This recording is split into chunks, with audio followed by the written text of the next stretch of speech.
Most people think of monsters of the deep as sharks, colossal squids, or maybe mysterious eels.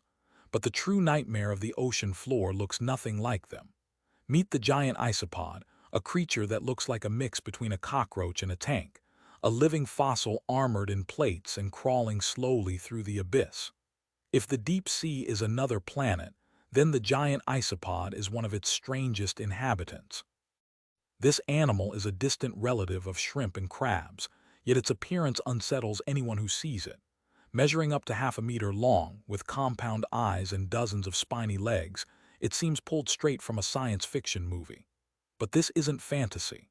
The giant isopod thrives in the crushing depths, scavenging the remains of whales, fish, and squid that fall from above.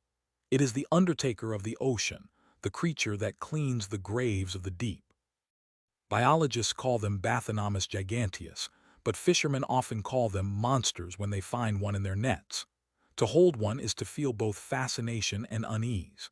Its segmented shell is hard, cold, and ancient. Its antennae twitch like sensors from another world.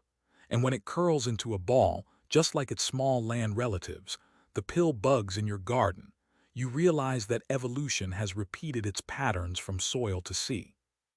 As Charles Darwin once said, "From so simple a beginning endless forms most beautiful and most wonderful have been, and are being, evolved." The isopod is proof. Even the humble roly-poly has a terrifying cousin in the deep. The giant isopod's life is a story of patience and survival. Food in the deep sea is scarce, so these creatures can go years without eating. Imagine fasting for 5 years. Scientists have documented isopods surviving that long with no meal. When food finally does appear, like a whale carcass sinking to the bottom, they gorge themselves until their bodies swell so much they can barely move. It's grotesque and brilliant at the same time. Survival by endurance, not speed.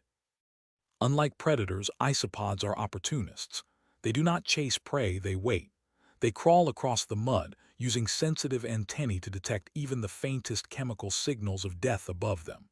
And when the marine snow, the constant drizzle of dead organic matter, rains down, they quietly feast. They are the janitors of the abyss, recycling what would otherwise rot. In that sense, they are not monsters at all, but caretakers. Yet their look stirs unease in humans. Perhaps because they remind us of insects, or because they belong to a realm we cannot imagine living in. In Japanese aquariums, giant isopods have become cult stars. People line up to stare at them, fascinated by their alien calm. In 2014, one particular isopod became famous when it refused to eat for over 5 years, baffling keepers and becoming a national icon of stubbornness. As Albert Einstein said, the most beautiful experience we can have is the mysterious. The giant isopod is living mystery, unhurried, unfazed, unearthly. But they also remind us of the fragility of life in the deep. As humans trawl deeper for fish, isopods are pulled up more often. Though not endangered, their role in the ecosystem is vital. They keep the ocean floor clean, ensuring that energy continues to flow in the most extreme places.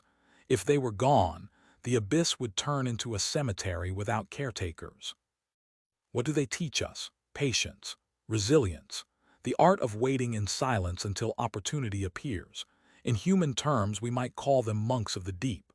While sharks and dolphins capture our imagination with speed and intelligence, the giant isopod wins by doing the opposite, by conserving energy, by enduring hunger, by simply waiting. In a world obsessed with noise, the isopod whispers. So next time you think of deep-sea monsters, don't only imagine sharks with teeth or squids with tentacles. Imagine a creature armored like an ancient warrior, crawling in the eternal dark, feeding on what the ocean leaves behind. The giant isopod doesn't roar. It doesn't chase. It simply waits, and in waiting it conquers. Please subscribe, like, and share. Because like the giant isopod, this channel digs deep to uncover what most people overlook.